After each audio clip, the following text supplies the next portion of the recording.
Vou só dar alguns breves recados, tudo bem? Gostaria de pedir a todos os presentes que colocassem o celular silencioso, por favor, porque o silêncio está dando uma prece. Temos a venda de lanches e livros na recepção, que nos ajuda a manter a manutenção dessa casa. Também recebemos doações voluntárias para a sustentabilidade das nossas atividades, viu? Além disso, recebemos doações de ração para os pets e alimentos na caixinha que estão lá na entrada. Não sei se vocês viram, mas tem uma caixa lá dentro, porque a gente tem algumas campanhas sociais, né, para distribuir alimentos para as famílias carentes. Então, nós necessitamos muito disso. Mas qualquer informação sobre os estudos ou qualquer dúvida que vocês tiverem a respeito de como colaborar com a casa, como contribuir, é só falar com as meninas lá na recepção. E também lembrar que as pessoas que estão em tratamento de passe sempre procurar as meninas para ter o controle, né, do tratamento de vocês. E também para aquelas pessoas que têm interesse de conhecer mais sobre a doutrina, aprofundar mais, ter esclarecimentos. Temos muitos estudos bem interessantes aqui na casa. E quem quiser conhecer, também é só ir na recepção e falar com as meninas. Aí também, pronto. Desculpa, só um momento.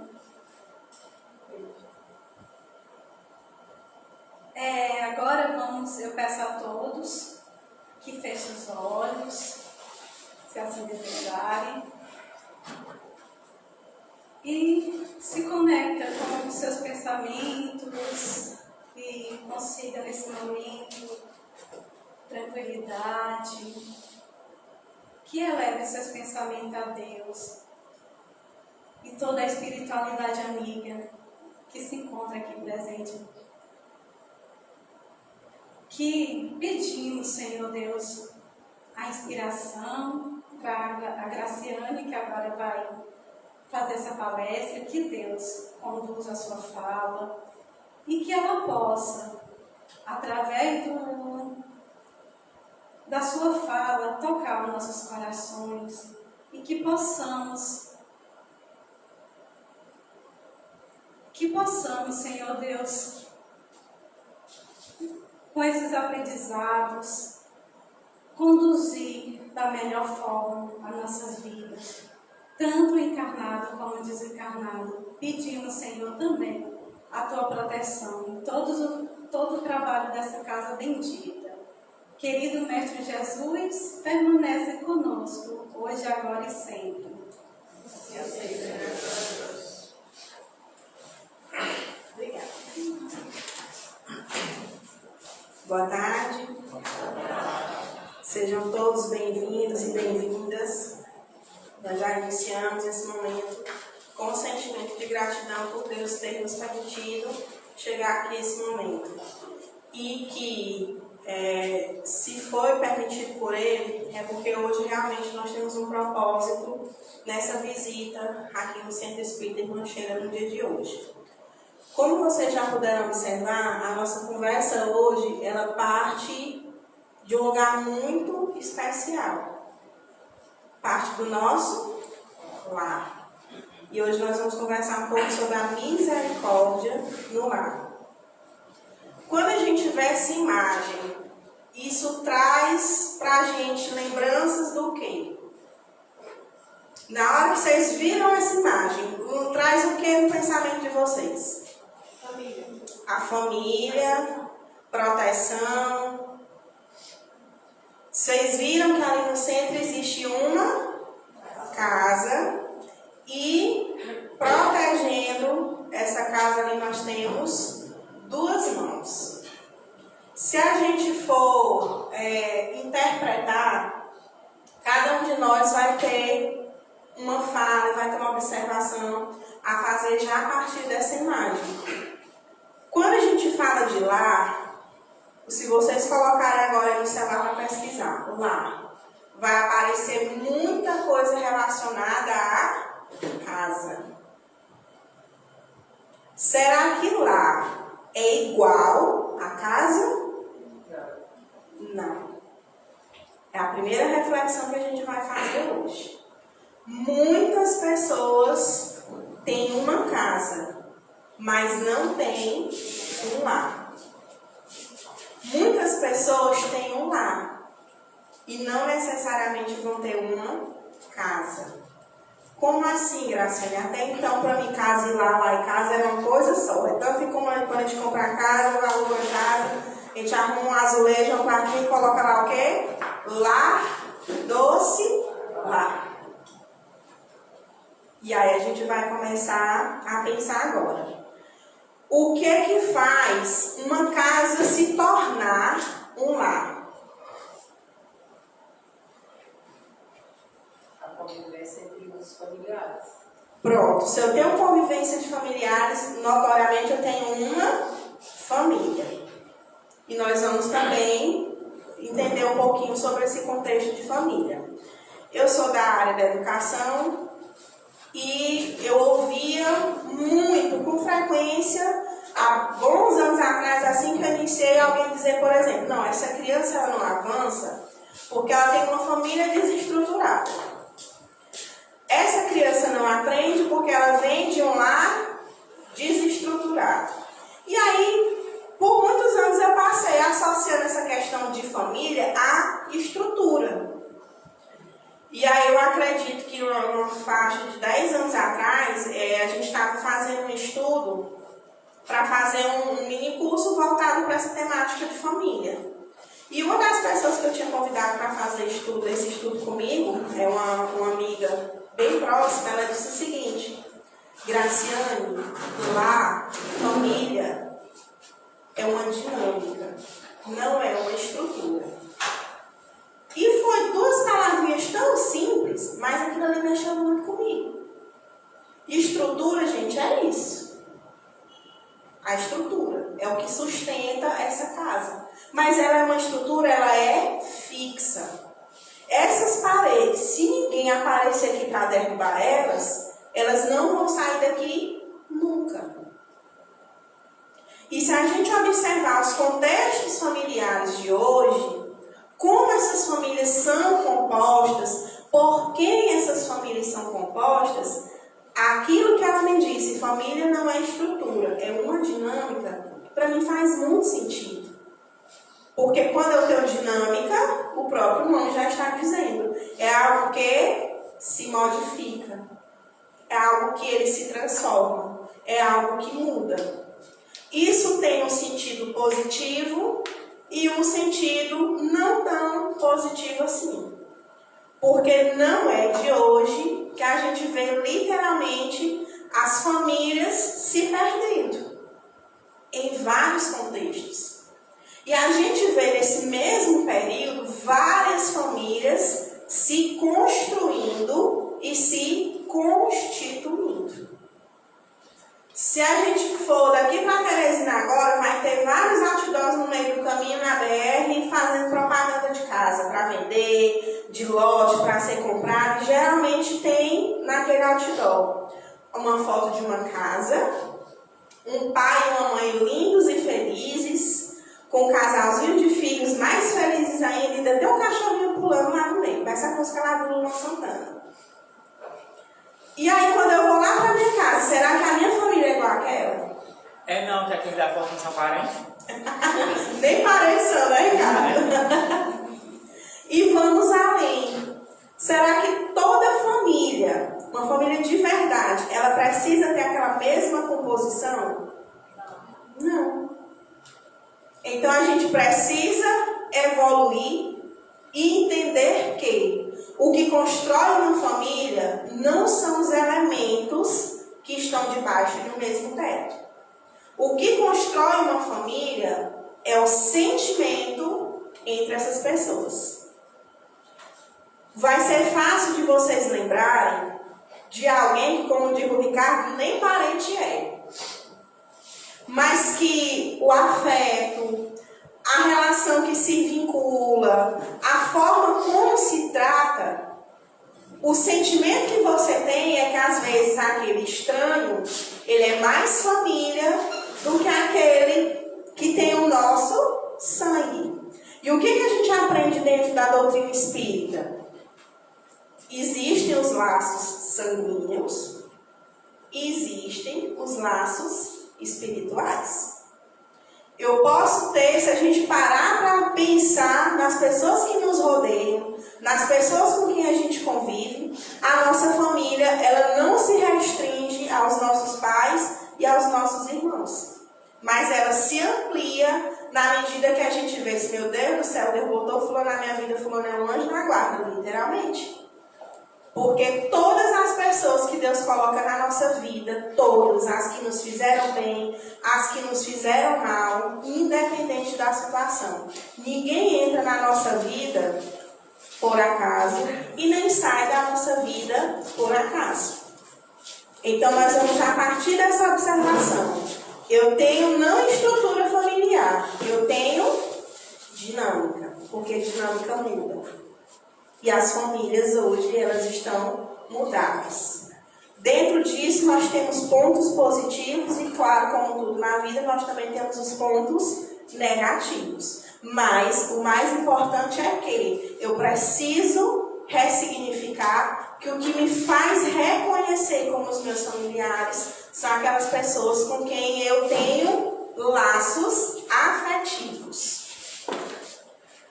Quando a gente vem, eu sou filha da Doralice, do seu Francisco, eu não viria filha de outra pessoa. Porque fui eu que lá em cima ainda disse, esse daqui vai ser o meu pai e esse daqui vai ser, essa vai ser a minha mãe. E hoje, na condição de mãe, eu inclusive me aproveito disso, eu digo, você que pediu para meu filho. Por quê? Porque os meus filhos, eles também fizeram esse mesmo pedido. Seja por quais motivos que quando a gente está aqui a gente não compreende, mas todos aqueles que foram, vamos dizer assim, escolhidos para fazer parte da minha família de sangue, existe também um grande motivo para isso. E sabendo que, a partir do momento que eu deixo de ser filha para ser mãe, as coisas elas mudam. E mudam drasticamente. A partir do momento que eu deixo de ser filho e eu me torno pai, novamente, essa mudança passa a acontecer. Muita coisa que a gente nunca entendeu em relação aos nossos pais, quando a gente é filho, é ligeirinho a gente entende quando a gente passa a ser pai e passa a ser mãe. Aquele momento onde a gente, meu Deus, se uma besteira dessa e minha mãe não deixa. Um negócio desse meu pai não faz. E eu já falei aqui até em outros momentos que na adolescência eu tinha um grupinho de colegas do ensino médio. E aí praticamente todo mundo fez cursinho, na época minha mãe não podia custear. Muitas, o pai tiveram condição de mandar para Teresina, deixar no apartamento, ir à feira daqui, e aquela mobilização todinha para as meninas estudarem lá em Teresina. E a pobre de mim tinha um dia que eu tinha R$2 para botar na mão para ir na Lesp.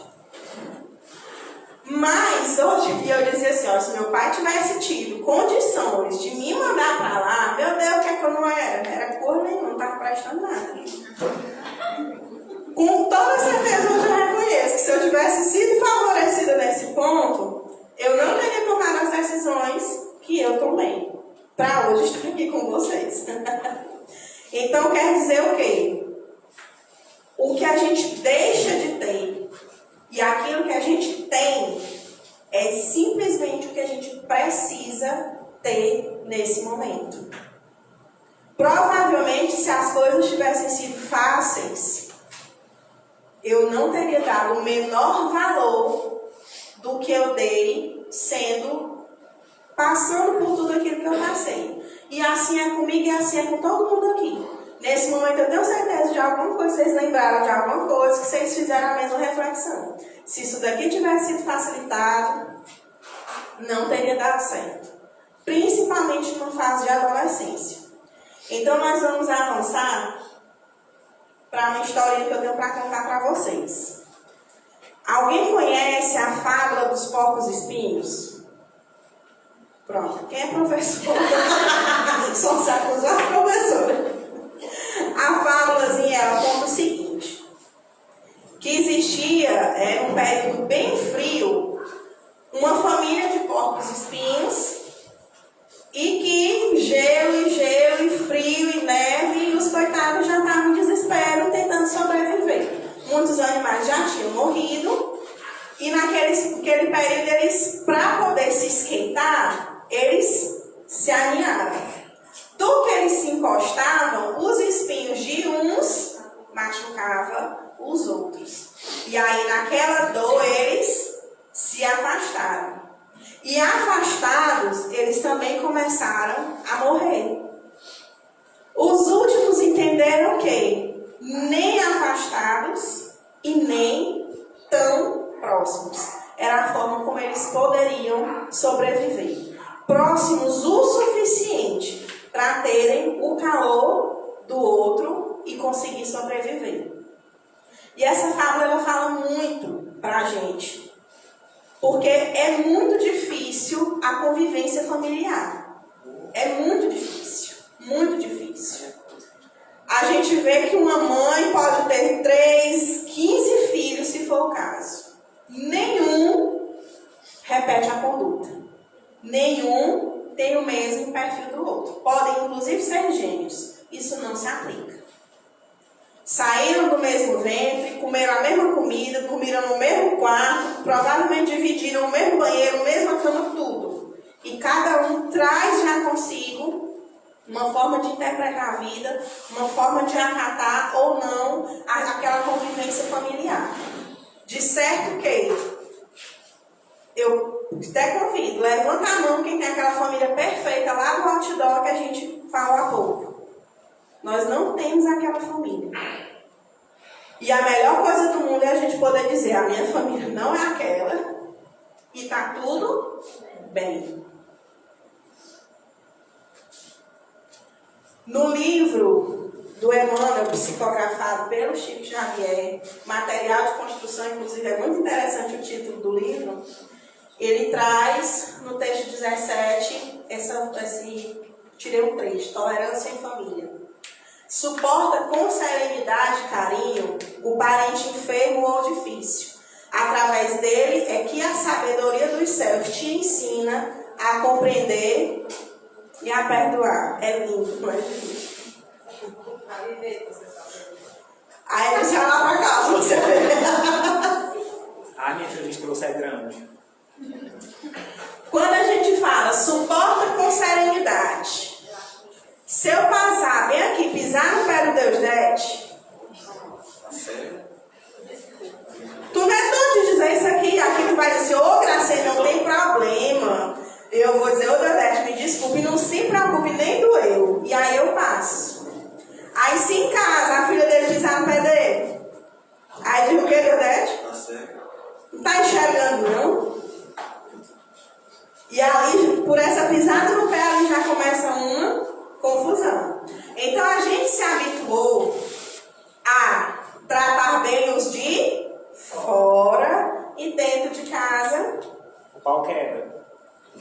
Literalmente de casa. Aí é isso. A gente faz isso daqui, mas é na rua. A gente faz isso daqui é com os outros. Mas a gente não vai prestar conta, não é do colega de trabalho. A gente não vai prestar conta, não é do vizinho lá fora. A gente vai prestar conta é de quem a gente veio ali literalmente amarrado. E é justamente lá que é o mais difícil. Quando a gente, vamos dizer assim, monta aquela pessoa simpática, aquele ser de luz lá fora, Você diz assim, meu Deus, você vai morar com fulano, deve ser bom demais. Aí eu faço vá lá pra casa. Fica uma semana, quer dizer que aguentar 3 dias. E devolve. E faz a devolução. Por quê? Porque lá fora a gente consegue se controlar. Porque se eu fizer isso no meu trabalho, vão me demitir. Porque se eu tratar mal um cliente, eu vou perder o meu emprego. Então lá fora eu sou punida pelo meu comportamento. E dentro de casa? Ainda diz assim, né? Quem não é daqui, o caminho é por ali. Então é difícil, porque é na nossa casa que a gente se, vamos dizer assim, tira todas as máscaras. É na nossa casa que a gente é realmente o que é. E os outros são realmente o que eles são. Do livro A Morada do Reino, eu trouxe várias partes desse texto, Piedade em Casa. Não guardes as ocorrências, não aguardes as ocorrências da dor para desabotoares a flor da piedade no coração. Quando a gente fala em piedade, a gente pensa no quê? Em pena. Né? Piedade seria ter pena. E na verdade, não é dessa forma. Quando a gente diz não aguardes as ocorrências da dor, a gente pode brigar com os irmãos, com os pais, igual cão e gato. Mas se levar uma topada, tiver qualquer adoecimento, as coisas mudam de figura. Eu posso brigar com minha irmã, mas eu não quero que ninguém brigue com ela. Eu posso, os outros não. E naquele momento onde a gente vê um ente da nossa família passar por uma dor, a pisada no pé, a briga por conta de coisas da rotina, tudo aquilo ali deixa de fazer sentido. E é muito ruim, gente, quando esse reconhecimento ele precisa passar pela dor. Eu me peguei há uns 10 dias atrás, minha primeira hora da manhã, meu Deus do céu, acho que se eu tivesse capinado assim umas 5 rosas, eu tinha cansado menos. Tudo aconteceu nessa manhã. Nosso caçula estava gripado, mas tinha passado a noite sem dormir. Aí acordamos já atrasado para levar ele para a escola. Nisso, meu mais velho liga que tinha um trabalho, tinha esquecido de me pedir para imprimir na noite anterior. E eu ligo o computador não liga, e a impressora não imprime, e o outro grita para me vestir. E a mamãe já me ligando, que já tinha outra coisa também para resolver. E isso tudo, mas não ia passar na Maria. Minha gente, eu saí quando eu fiz a última tarefa, entreguei o último. Eu fui antes da cara pensar, eu disse, meu Deus, vou me matar, vou me deixar louca hoje. Minha gente, quando eu fui passando, me deu esse remorso imediatamente. E aí eu sozinha dentro do carro, eu dei a gaitada de Jesus Cristo, muito obrigado por esta confusão todo dia na minha vida. Eu estava possessa de zanga. Porque tinha que, o outro podia ter mandado mensagem à noite, que eu tinha arrumado aí no outro dia eu vou arrumar a confusão do outro. Não, foi tudo numa oração. Mas para com os meus filhos, para com o meu marido, para com a minha mãe e com o meu pai, eu tenho o quê? Obrigações. E por mais estresse que tivesse naquela hora ali, eu me arrependi no mesmo momento. Porque eu não tinha direito de reclamar aqui. Porque se Nossa Senhora defenda me ocorre naquela hora de ter um no hospital, ou de não ter minha mãe para me perturbar todo o santo dia que Deus dá, aquilo sim iria acabar comigo. Ser afável com os teus, ser gentil em casa, ser generoso onde estiveres. Eu ouvi um ditado mais recente que eu achei muito interessante. Nós estávamos numa palestra, acho que foi no comecinho de abril, e o palestrante ele usou a seguinte expressão: quem não é exemplo não serve para ser espelho. Aí a carapuça cai em cima de quem? Principalmente de quem é pai e de quem é mãe. Quem exerce liderança, seja do que for. Porque as pessoas não aprendem com a gente quando eu estou palestrando, não. elas aprendem com a gente é quando está lá no olho do furacão, na confusão acontecendo, no dia a dia. É ali, nas nossas decisões, que as pessoas aprendem com a gente. Não adianta eu dizer para meu filho, a gente tem que ajudar as pessoas. Se ele me vê fazendo o contrário. Aí um mais antiguinho, que esse todo mundo conhece, a gente ouve sempre dizer que faça o que eu digo. Faça o que eu faço. Quem é que vai seguir? É o que eu digo, faça o que eu digo, mas não faça o que eu faço. Aí eu estou aqui, eu na condição de pai, tenho um filho adolescente e vou repreender ele por conta de bebida, que depois da bebida vem a droga, que depois da droga as coisas só vão piorando. Se eu estou ligando para ele do bar. Não é complicado? Nesse minuto o Yuri me mostrou a imagem aqui no Instagram que o bebezinho está dizendo assim: minha mãe quer que eu coma verdura, quando na barriga dela só comia pizza e Coca-Cola. Não é complicado? E é muito difícil eu administrar quem eu sou, uma mulher, uma fulana, beltrana, e me administrar enquanto filha, enquanto mãe, enquanto irmã, enquanto funcionária e todas as outras funções que a gente vai exercendo.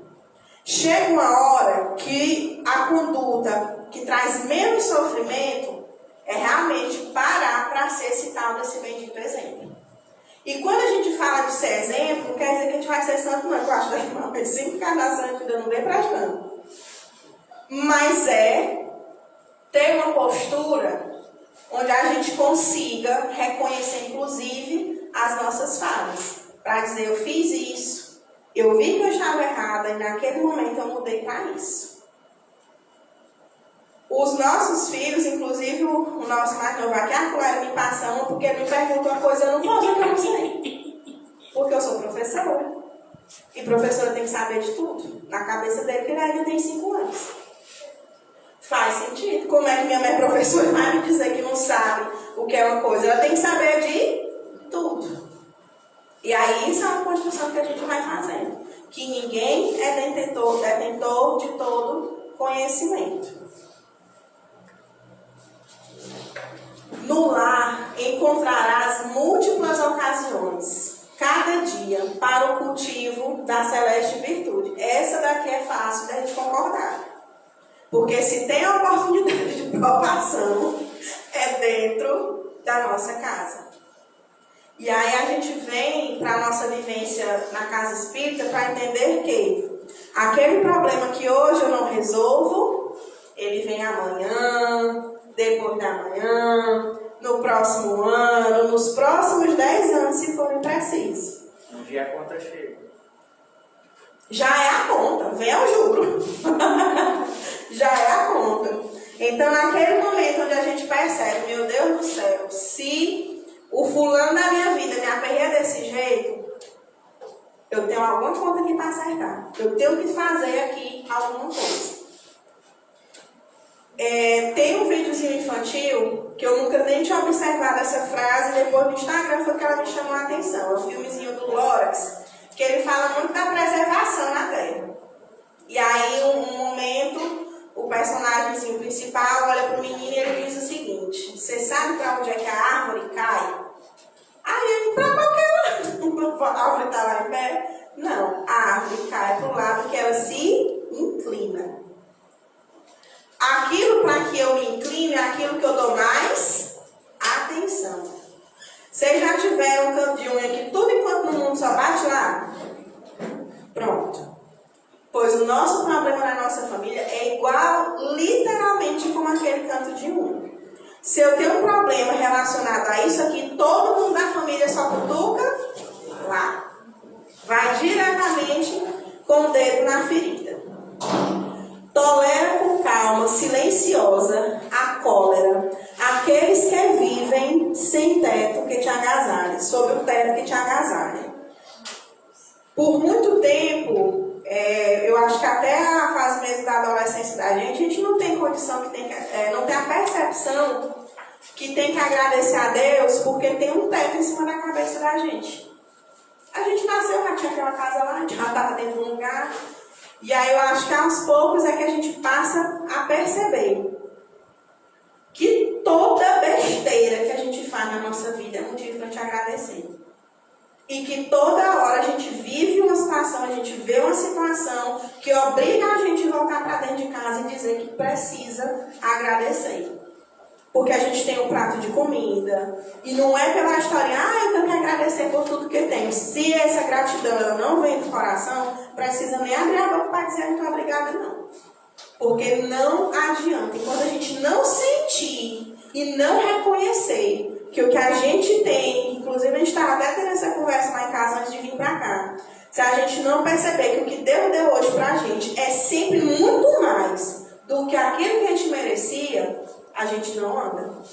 A gente vai ficar literalmente rodando em círculos.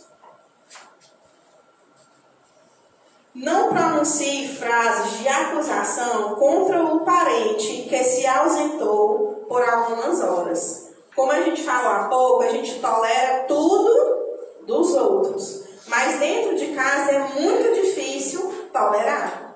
É muito difícil receber uma ofensa de um familiar, do pai, da mãe, de um irmão e silenciar. Mas é muito difícil mesmo. Porque como foi que a gente foi criado? Não leva o desaforo para casa. Que se você numa briga é quem se cala, automaticamente você fica se acusando. E hoje a gente para pensar que no momento de uma briga, sempre os dois saem machucados. E várias vezes eu já falei aqui, e eu acho que eu nunca vou conseguir vir aqui sem dar o exemplo desse, não falo do Leandro Carnal, quando a gente fala em ofensa. Porque quando eu vou ofender a Mica, é como se eu tivesse uma brasa na minha mão para jogar nela. Eu tenho 50% de chance de nem acertar na Mica. Mas em 100% das situações, a minha mão, ela foi queimada por aquela brasa. Então, se eu venho para a casa espírita e eu começo a estudar a doutrina e começo a perceber que o meu pensamento, ele conduz praticamente tudo na nossa vida, a gente para perceber que entre xingar e ser xingado, que nós sejamos os xingados. Porque isso não vai para a nossa conta. Mas se eu posso não ter xingado, mas lá no pensamento eu já me comprometi. O triste da doutrina espírita é que na doutrina espírita a gente pode fazer o papel bem feito. Se por dentro não está valendo, não está adiantando muita coisa. Quando a gente começa a silenciar principalmente, a gente diz uma paz tão grande que nem ofende mais a gente. A gente sabe ninguém sabe como é que estava naquele dia da pessoa, né? Isso melhora assim, a vida da gente assim, 90%. E a questão da ofensa, o Leandro Carnal também tem uma fala que eu acho muito interessante. Ele diz que os alunos com raiva dele dizem que aquele careca. Aí ele disse que para não se ofender, ele refletia: sou careca? Sou. Então o que ele disse é verdade. Vou me ofender por quê? E se dissesse é cabeludo? Não sou. Vou me ofender por quê? Então, a ofensa, quando a gente recebe e a gente revida, amor, é porque muita tá machucada ainda dentro da gente. Eu vim perceber há alguns anos atrás que a pessoa que mais me estressa no mundo, que é meu filho mais velho, ele é simplesmente igual à mãe dele. Só é igual. A mesa dele tá o computador, e tem um estilete, tem uma tesoura, e tem parafuso, e tem uma lata, e tem uma caixa de som que ele desmanchou a caixa de som, então só com essa caixa de som, outra caixa de som, dentro do balde, e lá tá a confusão. Se você for chegar lá em casa e olhar a minha mesa, só não tem o mesmo instrumento deles, meus instrumentos são outros. Mas a antipatia de não ter paciência, de quem é? É da mãe dele. E aí, quando eu quero esquecer disso, a mamãe chega e diz: mas tu era pior. Eu digo: mamãe, não diga isso aí pra ele nem sonhar com isso. Mas é doloroso, mas é o que mais me estressa que ele faz, é justamente o que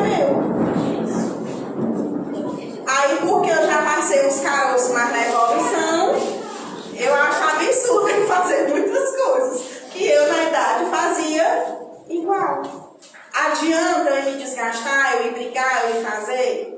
Nessa confusão que eu falei para vocês que ia, e ele liga e perguntou por uma coisa e por outra, ele estava competindo na escola por negócio de uma Olimpíada de foguete.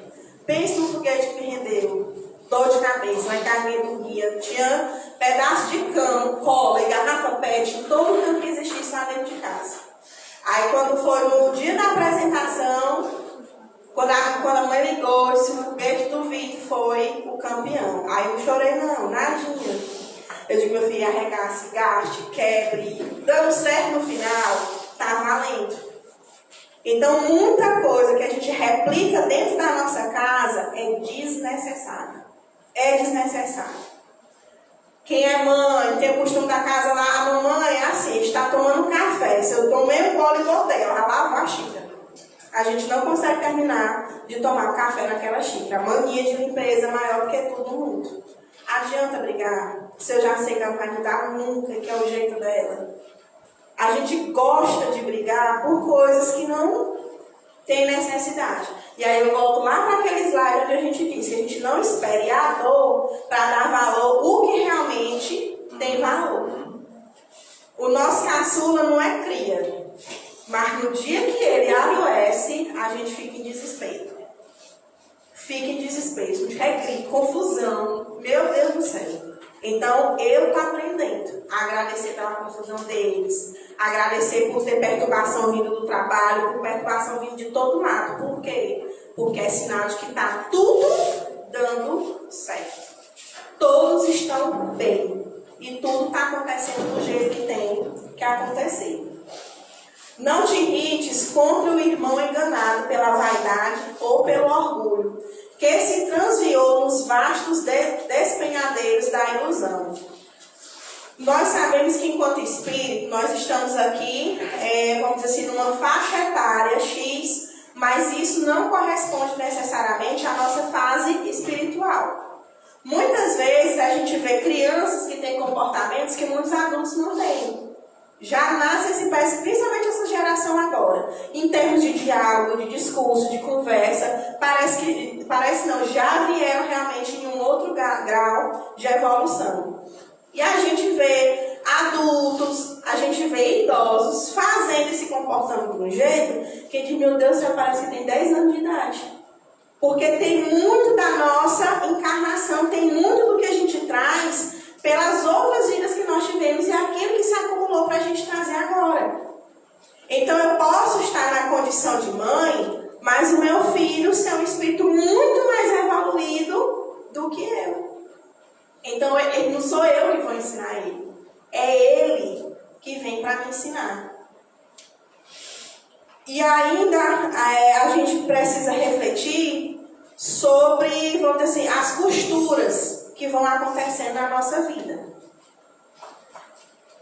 Essa dinâmica de quem sai, de quem chega, pessoas que a gente perde na família, pessoas que a gente recebe na família, e muitas vezes a gente vê no lugar onde o avô desencarnou, bem em breve chega um neto.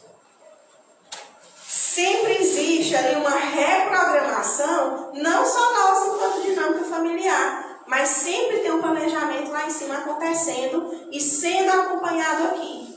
Porque outra coisa que a gente aprende dentro da casa espírita é que, literalmente, quem cuida de nós não dorme. E não existe nada acontecendo hoje na nossa vida que não tivesse de acontecer. Na tarefa de esposo, desculpa a fraqueza ou a exasperação da companheira, nos dias cinzentos da incompreensão.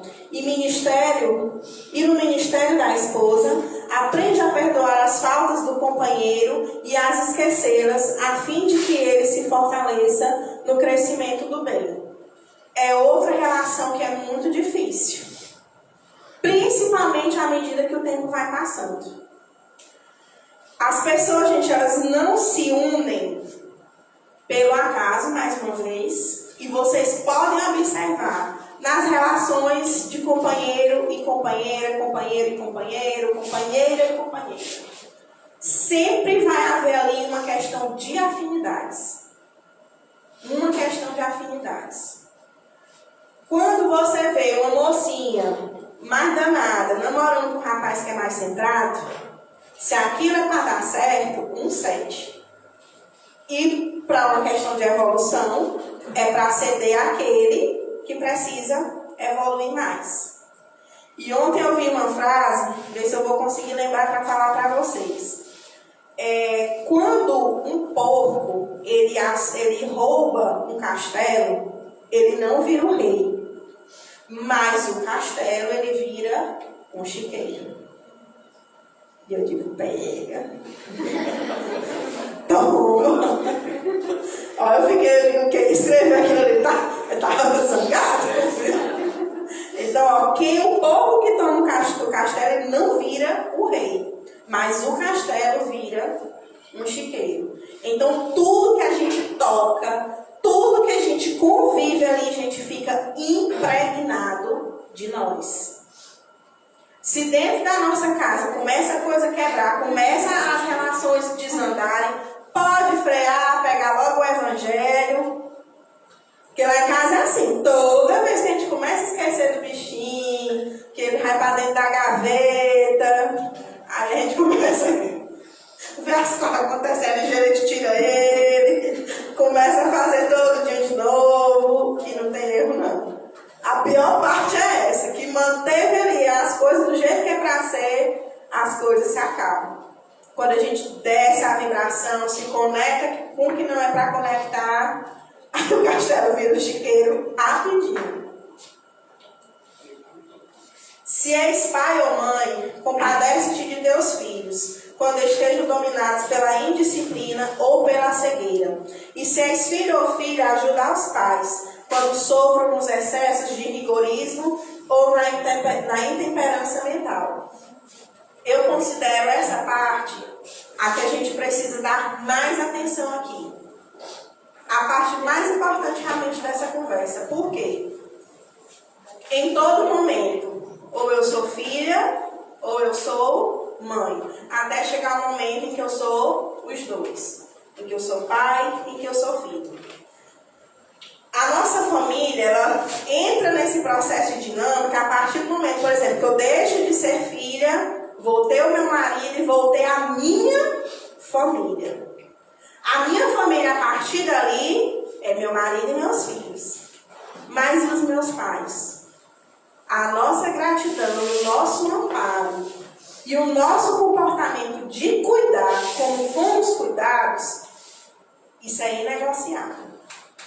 Só que a gente vai observar, na nossa criação, na criação que os nossos pais tiveram, que da nossa geração para trás, as coisas sempre foram bem mais difíceis do que são hoje.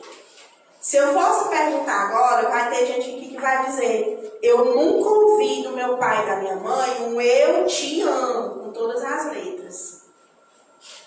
Eles não disseram, porque será que eles ouviram?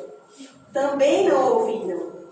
Mas a gente vê de uma forma crescente que hoje a gente fala disso com os nossos filhos naturalmente. Nem sempre é natural, porque vai ser natural para mim à medida que eu recebi isso. E em termos de planeta e de evolução, esse, gente, ele é um dos pontos chaves. Eu nunca recebi um eu te amo da minha mãe, e aí eu vou continuar não dizendo porque eu não recebi. É a hora de a gente pensar diferente. Eu não recebi o eu te amo, mas quem vai ensinar para ela o eu te amo sou eu. A nossa geração é uma geração chave. É a geração que está tendo condições de entender, de olhar para os nossos pais e dizer, meus pais erraram. Eu apanhei virada condenada. Deixei de apanhar perto de 12 anos, que a mãe dizia que eu estava meio trombada toda vez. Que o papai vivia me bater. E eu não tenho hoje ressentimento nenhum dele por conta disso. Porque a linguagem da minha avó para com ele era pancada. E hoje o papai é a pessoa mais apegada, mais amorosa do mundo, tanto comigo e com minha irmã, mas também com os netos. Ele teve uma condição de reviver Uma coisa que ele não teve dentro da criação dele. Isso só começou a melhorar quando eu parei de alimentar aquela mágoa, de ter aquele ressentimento e de tratar realmente como natural. E aí nisso ele mudou, sem precisar a gente comentar nada, sem recriminar mais para ele. Os meus pais, eles deixaram de ser um casal há muitos anos e habitavam a mesma bendita casa. E ainda hoje é assim, ele mora no Ceará, vive com outra pessoa e vai lá para casa da mamãe, quando ele arruma a namorada, ele manda mensagem com a mamãe, para consultar se vai dar certo. Eles eles evoluíram a ponto de nunca deixaram de dar prioridade para mim e para minha irmã. Sempre foram pais presentes. O papai na condição que ele tinha e a minha mãe numa condição muito pior que a do meu pai, porque a minha mãe, a avó dela, minha avó morreu no parto dela. Ela nunca soube o que foi ter mãe. Isso pode ter mãe igual, melhor que ela não. Ela ressignificou tudo que ela não recebeu. Fica à vontade aqui. Tem cadeira aqui na frente, viu? Tem cadeira aqui, ó. Fica, entra.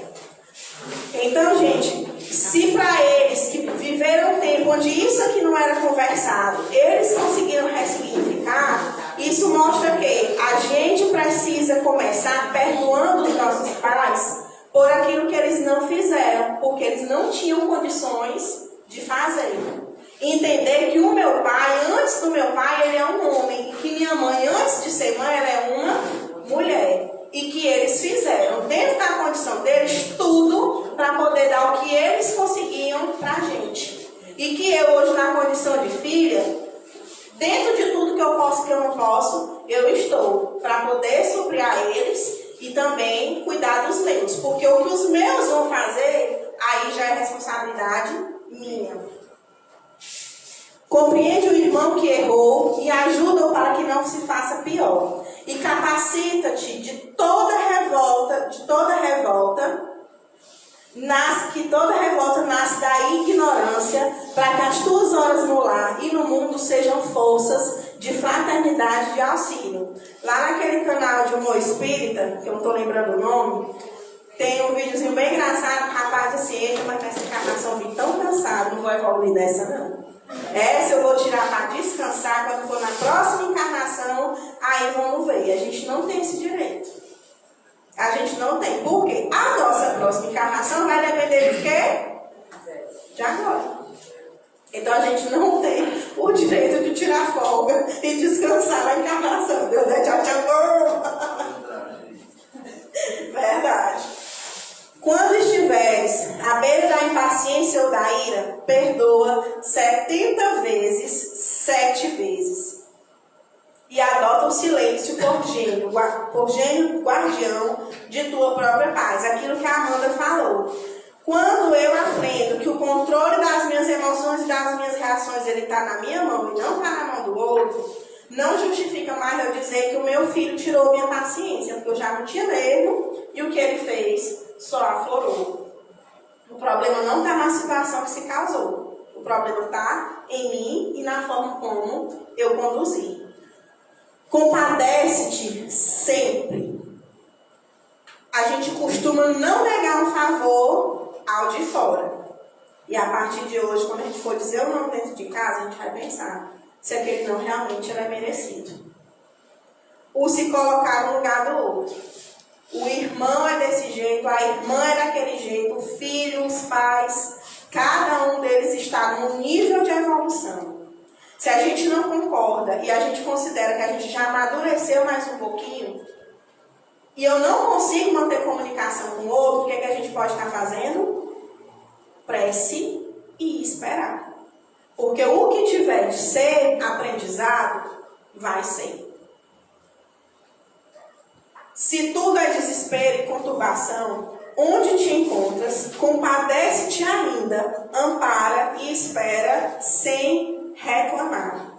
A questão da reclamação, ela virou um hábito nosso e a gente não para observar que reclamar, o nome já está dizendo, é como se eu estivesse clamando duas vezes. E aí, por exemplo, eu já sei que agora à noite eu vou ter que fazer uma tarefa que vai me cansar. Mas eu já falei tanto nessa tarefa que eu já me cansei multiplicadas vezes, sendo que ainda nem chegou a hora de executar. E não é fácil a gente se desvencilhar desse hábito. O que a gente tem que arrumar? Literalmente o que fazer. Literalmente o que fazer. Tirar realmente o foco daquilo que está alimentando aquela nossa preocupação. Porque como é uma coisa interna, ninguém de fora vai conseguir tirar de você. Aquilo que me perturba por dentro, só eu tenho condições de melhorar. É tanto que pode observar, se você estiver em casa e estiver tudo errado, ela liga a música, coloca ou sai de casa, muda ali a chave para outra coisa. Não é fácil, mas de tanto exercitar, aí sim vale a pena a gente repetir, a gente aprende a ir controlando. E quando a dor é maior do que aquilo que a gente tem condição de entender, é para isso que dentro da casa espírita a gente também tem o atendimento fraterno e tem sempre alguém que possa lhe ajudar, ouvindo, não resolvendo, porque é uma decepção dentro da casa espírita quando a gente vem para resolver os problemas aqui e manda a gente pensar. Guarda a piedade entre as bênçãos do trabalho. Quando a gente fala em trabalho, a gente lembra sempre da função que a gente tem remunerada em algum lugar. E muitas vezes a nossa função naquele determinado lugar não é pela remuneração. Eu estava conversando agora com a Tati, eu digo, receba. Quando a gente tem uma missão dentro do nosso trabalho, remunerado ou fora dele, aquilo não chega para a gente à toa. É um exercício que a gente precisa fazer. E não adianta, quando a gente abraça, as coisas fluem. Então eu tenho que trabalhar além daquilo que eu faço. Quando eu estou atendendo uma pessoa, quando eu estou conversando com o cliente, quando eu estou fazendo que tipo de abordagem seja, aquilo nunca é uma coisa aleatória. Sempre entregue força, sempre faça um pedido por quem está na sua frente. Pode ser aquele cliente que você queria fazer desencarnar naquela hora. Imagine que a gente só dá para os outros aquilo que a gente está vivendo por dentro.